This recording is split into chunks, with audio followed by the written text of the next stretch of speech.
Now I'm using Babe itself as my lipstick, and this is how I'm applying it. And you can see this is the perfect pink for all Indian skin tones. It's that apt color that I feel I is feel this very, very works good, very very well for a lot of Indian skin tones. And this is what it looks on a medium skin tone person. I think this is a perfect pink for somebody of my skin tone and beyond. Even it works fairly well on fair skin people because I tried it on others like my clients.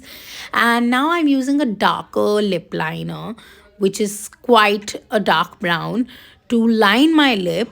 This will give my lips that perfect pout.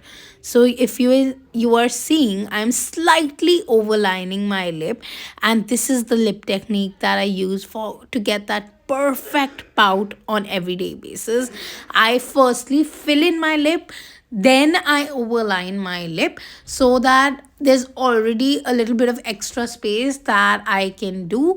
And I'm dividing the lip into literally four parts and covering up all sides with the lip liner. And of course, I'm slightly overlining it. This is what the perfect lip lining looks like. And now I'm just going to smudge the sharp lines and blend it into my pink. This will give my lip liner a You very can see my diffused lips are corner, looking pretty and bigger. I it'll think this just make my adds lips two into sizes dual to my tone lip lip. Like color. it makes them look little bigger. And now I'm just blending the harsh corners and lining wherever required to get that perfect contour yet a smoothened effect on my lip. And I love how this combination turns on my skin.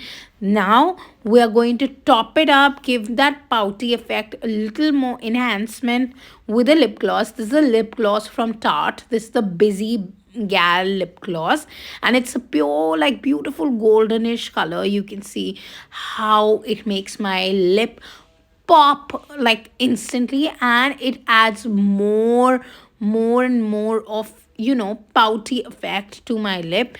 Look at that. Isn't this